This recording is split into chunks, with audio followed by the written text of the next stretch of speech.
Today marks the start of the 3rd week of me working 7 days in a row, and some of these days being 12 to 14 days in the hot sun. And I'm not telling you guys that because I'm complaining about it or looking for sympathy or anything like that. I'm just telling you because that's just what's been going on. And at its core, this is a channel about a video game store and running a video game store. And we have made some changes to the videos over the years. We've changed the way that we film certain things, and you know, we don't tell you guys everything that goes into running a game store kind of like we maybe used to, because we want our videos to be really fun and positive and entertaining. And some of the things that you have to do are not fun and positive and entertaining. Sometimes they're difficult things. Sometimes they're things that are just not fun. And on top of already doing those things, filming it and or talking about it makes it worse. So we want to make the videos as entertaining as possible, and talking about some of the really boring stuff that we have to do all the time is just not what we want to put out into the world. But at its core, this channel is about owning a video game store. And sometimes when you own your own business, you have to work a ton of hours. The cabinets are a little empty. The plush wall is a little empty because we just had a Pokemon Go festival over the weekend, and now we have to put stuff away. There's kind of stuff all over. I'm in a little bit early. It's just me by myself here right now. So I'm gonna get started and put some of this stuff away. As I'm putting stuff away here, I wanted to address the whole Pokemon card thing, because I see in the comments some people don't really like the Pokemon card stuff and the Pokemon card content that's being put into the vlogs here. And I totally get it. I do. I understand.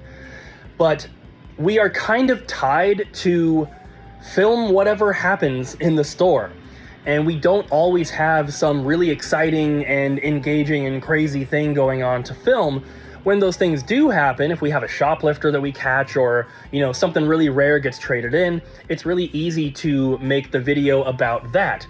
But that doesn't happen all the time. We have plenty of days where the most exciting thing that happened is that we got to restock our Pokemon card selection. And if that's the only real thing that happens, we kind of just have to film it and make the video about that. I am actively trying to not do that. This is not a Pokemon card channel. This is a channel about a video game store that happens to carry Pokemon cards.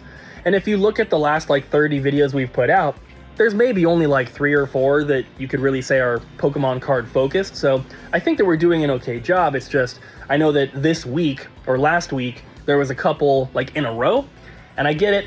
I'm trying my best to make the videos more about games and less about Pokemon cards, but sometimes if that's all that happens during the day, it's hard because we don't like manufacture things to try to film. We just kind of have to film whatever happens. But for today, we do have some really, really awesome stuff that got traded in while Bobby and I were away at the Pokemon Go Fest. So today, you're getting a very, very video game heavy vlog, and I hope you guys enjoy. Now that the store is all put back together with the help of Bobby and Ariel, we can begin with today's proceedings. As a 3-person crew, hey, it took a lot of effort to make that time-lapse clip work. It did. Okay, so... You kept looking at me going, you're going too fast. You're going too fast. Well, there you go. Store's back together. It's all cleaned up. Ready to go. You love chips ahoy. Ew, the worst chips ever. Not a hot take. So the process has begun to change out sealed games in bags to be in box protectors.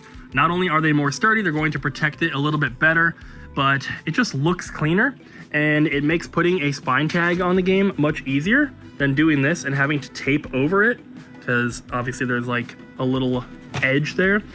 I'm not sure, like we weren't doing this obviously, Bobby and I weren't here, but somebody was doing it and they got partway through. I do know that we're only doing this for games that are going into the glass cases though, because the ones out on the shelf don't need to have spine tags on them, so it doesn't really matter too much. But it's just gonna look a lot better. Like, look at the Ratchet and Clank in the Ridge Racer here compared to the Prince of Persia and the Run Like Hell.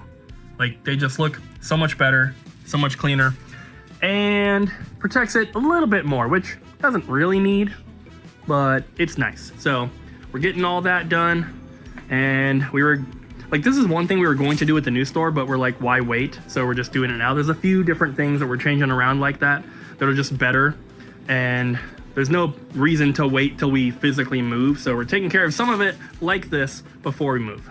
We open in just a couple minutes, and I'm walking down to the little store here to grab a bottle of water because we are out of them at the store, and I have my big water bottle, the reusable one, and yesterday when Bobby and I were at the show, I took the rest of my Pina Colada snow cone, put it into my water bottle, and then poured my warm Monster Energy drink into it, and it was delicious, but now I don't want to put water in there because it's going to have a weird taste. So I need a new water bottle. Box in the mail, Bobby. What's in the box?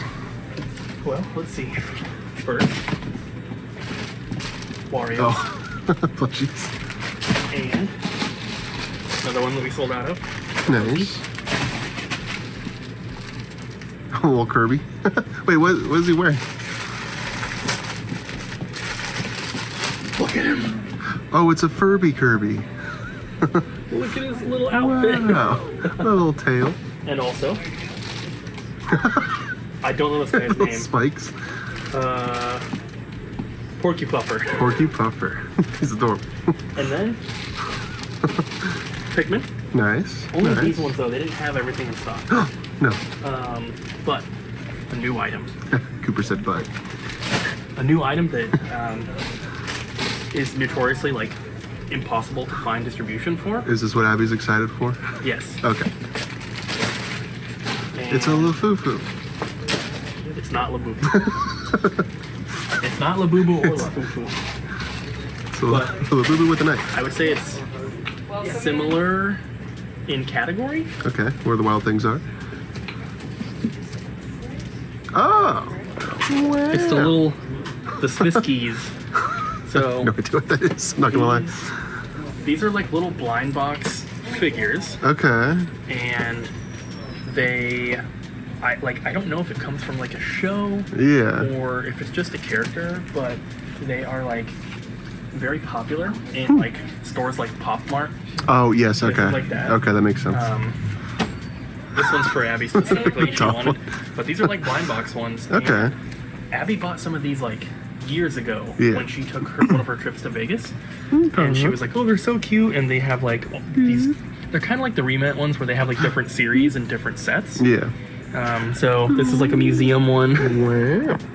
and they're just like these little guys. They glow in the dark? They look like they glow in the dark. I think they glow in the dark. That's cool. But yeah, if you guys know more details about them, I guess let us know. If Abby was here, she could also tell us. Give us the rundown. Yeah. But they're like said but again. extremely popular, Yeah, that's cool. And you got them. and I don't really understand why. But we got some. You want Taco Bell? Oh, there. Oh, she was telling me about these. They're weird. Yeah, the little Smisky guys. Nice. But we got Said, some. but a third time. What are you doing? Oh my God, it's hot out here. It's really warm out here. It's probably gonna make this worse. Somebody brought in a bunch of games from their garage, and 99% of them were moldy. So Oh no. yeah, it felt weird throwing them away. Probably leave them out here and see if anybody takes them, because I don't know, maybe the discs are still fine, but I don't want to go in and touch them, and I had a headache going through them. So Yeah. Well, now somebody can try to save them.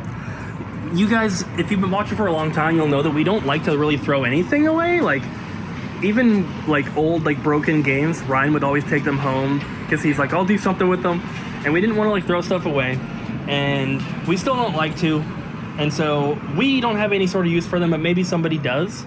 So we'll see. If somebody wants to take the time to try to go through everything and really give it a really, really good cleaning, throw away any paper that can't be saved, and maybe use the discs for something, it's better than them going into the landfill. I almost want to like provide a free mask or something. 'Cause No, Bobby. No. He locked us out. I guess we just bake out here, huh? It's so hot. I'm just gonna crawl into the sun and keel over and die. Where even is the sun? Oh, there it is. I looked right at it. Oh, okay. Okay. So we got a game traded in over the weekend that is not only very expensive, but it's kind of rare. And it's one of those games where like people who aren't like heavily into collecting for this console, they see it and they're baffled. They're like, why is that game so expensive? Because it doesn't seem like a game that should be expensive. All the other games in this like franchise are not expensive, at least not really. And that game is Godzilla for the PlayStation 4. And right now we have it at $220. It has, you know, it fluctuates a little bit, but at its peak, this game was going for $300. That was like a year and a half ago, I think, was its peak. But yeah, why is Godzilla for the PS4 so expensive? And it's not just the American version either. The Japanese copies are also very expensive, which is interesting because usually the American version will be expensive, but then the Japanese one will be really, really cheap. But this is an instance where they're both expensive, and it makes sense once you hear why.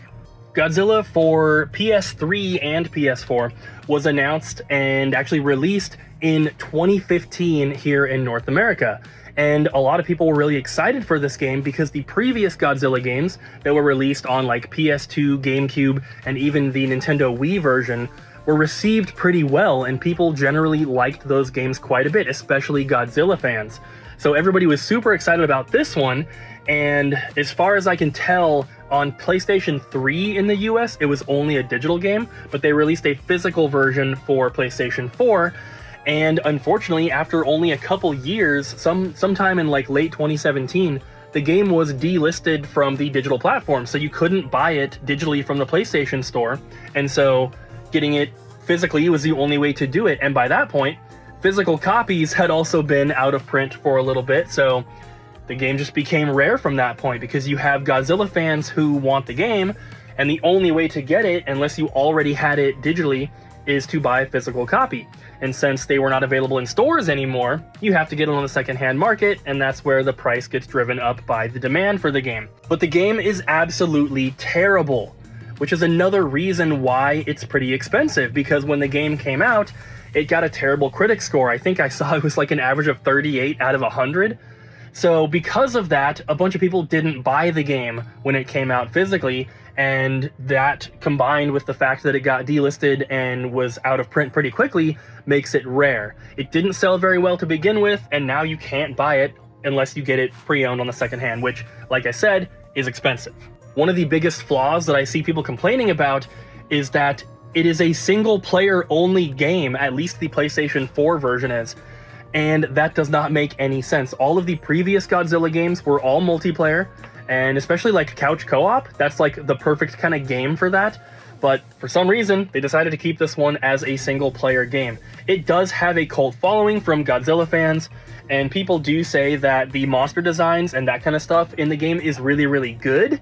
It's just the actual gameplay is lacking quite a bit, and it's unfortunate that they left out some key features that were really popular in previous Godzilla games. So with all of that combined, you end up with a terrible game that didn't sell very well, that got delisted from digital platforms and sold out physically very quickly. And because of all those things combined, the game is now extremely rare and quite collectible for not only Godzilla fans, but also for people who collect PlayStation 4 games. So if that is you and you do not own this game yet, we do have one available for sale. This game isn't like the hardest thing in the world to find. We've maybe had like 10 copies over, you know, the past 7 years of having our store open here. So it's not impossible to find, but it is fairly rare for a PS4 game. There aren't a ton of really, really rare PS4 games. That is one of them. So if you see that at a GameStop or you see it somewhere, definitely pick it up. Probably not the best game to play, but it is hard to find and it'll be worth having in your collection, even if it just sits on the shelf as a little collection piece for your Godzilla stuff. So if that is you, and you do not own this game yet, and you're interested, we do have one available for sale. And over the last 7 years of having our game store here, we've maybe had like 15 to 20 copies. So it's not like it's the most rare game on the PlayStation 4 or anything like that, but it is pretty hard to find. There aren't a ton of like really, really rare PS4 games. So this is one to definitely be on the lookout for. If you happen to find it at a GameStop or at a garage sale or something, I would definitely pick it up because it's very, very sought after. Even though it's a terrible game and you're probably not going to want to play it, you can maybe just add it to your Godzilla collection. In addition to all these other awesome trades that we got in over the weekend, including a bunch of Pokemon Game Boy, and of course some Switch games. We got Super Nintendo, NES, the Pokemon Edition, Switch Lite, Bubba Hotep and Phantasm soundtracks on vinyl, and a very expensive basketball game, Bobby. You got this one? Basketball. Do you know who that is? Derek Grant. Yeah, nice. Knew it. Fun fact though, the Walgreens by my dad's house, every time I didn't know who he was talking about at first. I was like, oh, that name rings a bell. Blake Griffin. But anyway, he's like, you look like that guy. And I'm like, I don't think, he's like, yeah, he's an NBA player. I'm like, I don't know who you're talking about, but I don't think I think I would know if I looked like someone like that. And then I looked him up and I was like, I don't know what this guy's talking about. I don't see it. Very different. But in addition to all this awesome stuff, we got another GameCube collection traded in. I believe probably from the same person because there are a couple duplicates in here. By same person, I mean the same person who's been trading in tons of GameCube stuff we've talked about before. They're buying bundles of games online because they need like 1 or 2 of the titles out of it, and then they're bringing all the rest of them to us, which has been awesome. But we also got all of the Shantae special edition games here for PS5, which are super cool. But this is what I wanted to show you guys. A Sega CD collection.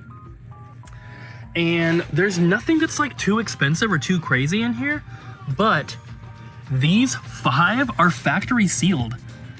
And yeah, they're not very expensive, but I don't think we've ever had a factory sealed Sega CD game in the store before, so it's kind of cool. We got 5 of them. Some of them are as cheap as like 30 bucks, so it's not like anything too special. It's just very interesting, but overall, some pretty decent titles. Every single one of them here is complete, and every single one also has a plastic box protector on it, which is cool. There's another one from the collection here. But yeah, pretty cool to get some factory sealed Sega CD games. I don't know, what do you guys think? I know a lot of people don't care about collecting sealed games, but if you're going to, it might as well be something really hard to find, like Sega CD, right? And if not, if you're just into collecting opened Sega CD, we have a bunch of new ones in stock, which is very cool because this collection right here is probably 3 times our current inventory. So now our Sega CD section is 4 times bigger than it was yesterday. All right, guys, thanks for watching. Bye. We had fun today. I hope you guys enjoyed, and we'll see you tomorrow. Make sure to stay hydrated. It's gonna be really freaking hot all the time, forever. It's very hot, so definitely drink your water, and we'll see you guys next time. Bye.